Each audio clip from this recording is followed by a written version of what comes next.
इस वक्त हमारे साथ school of architect and technology Delhi से ग्रेजुएट अर्बन प्लानिंग और फ्लड पर कई ज़्यादा टॉपिक्स पर पढ़ाने वाले ज़ीशान इब्रार मौजूद हैं। ज़ीशान, आप पहले तो आपका बहुत बहुत स्वागत है और समय देने के लिए बहुत बहुत शुक्रिया। जी, शुक्रिया।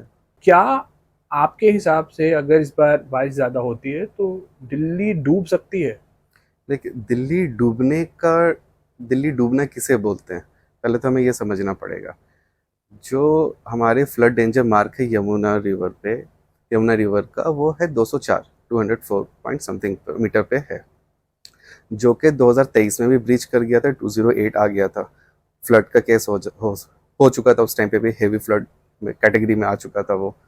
तो दिल्ली तो 204 से क्रॉस करेगी तो दिल्ली के आपके लो लाइंग एरियाज आते हैं, वहाँ पे फ्लडिंग हो जाती है।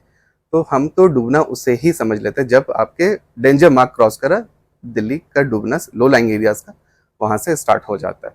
क्लाइमेट चेंज के वजह से जो हमारा अभी रेनफॉल का जो इरेटिक रेनफॉल जो अभी हो रहा है, उसकी वजह से वो होगा क्या कि हो सकता है सिर्फ शॉर्ट स्पैन ऑफ टाइम में ही बारिश इतनी हो जाएगी कि मे बी कि वो आपका डेंजर मार्क क्रॉस कर जाए।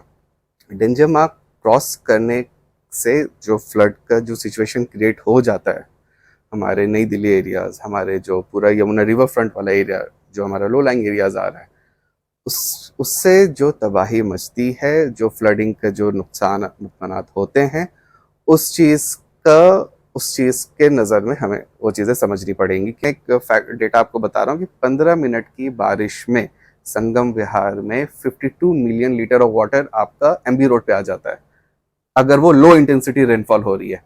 हाई इंटेंसिटी रेनफॉल में more than 100 million litre of water आपके रोड पर आ रहा है।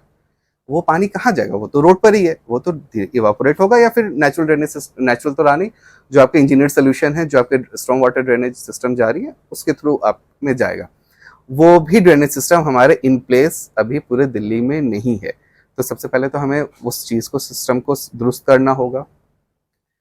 अब हम अगर इस एरिया स्पेसिफिक की बात करें, तो जैसे मैंने बताया कि आपके आईटीओ वाले एरिया में हम पंपिंग आउट वाटर कर सकते हैं। ठीक है, आप मिंटो ब्रिज वाला भी एरिया, थोड़ी सी भी बारिश होती है सारे न्यूज चैनल वहीं पर मिंटो ब्रिज समझ हो गया वो दिखाते हैं। ठीक है, हम अगर आपका द्वारका एरिया जो हमारे न्यू डेवलपमेंट है, तो एक तो वो चीजें हो गया। जो हमारा यमुना रिवर फ्रंट वाला एरिया आ रहा है, अक्षरधाम से लेके जो हमारा ओखला पूरा एरिया जो जा रहा है, वो जो हमारा यमुना रिवर फ्रंट है, उसको हमें develop not in the sense develop, उसको हमें प्लान आउट करना पड़ेगा कि किस तरीके से वो एरिया पे कोई और अब डेवलपमेंट ना हो, पूरा सॉफ्ट वो स्केप में रहे, वो पानी वहां पर आए और वो यमुना में बिना रुकावट पानी चला जाए। ये हमारे प्लानिंग में होना चाहिए। ये है, अभी भी है, बट वही है, प्रॉब्लम्स कहाँ पे आती हैं, ये इम्प्लीमेंटेशन इश्यूज हो जाती हैं। और वो चीज़ें देखनी पड़ेंगी कि प्रॉब्लम्स कहाँ किस लेवल पे आ रही हैं, डिजाइनिंग लेवल पे आ रही हैं, इम्प्लीमेंटेशन लेवल पे आ रही हैं, पॉलिसी लेवल पे आ रही हैं, वो चीज़ें हमें देखनी पड़ती हैं। इन टर्म्स ऑफ डेवलपमेंट हमें अब रीजनरेशन की तरफ जाना होगा। अर्बन डेवलपमेंट की जगह अब हमें अर्बन रीजनरेशन की तरफ देखना होगा।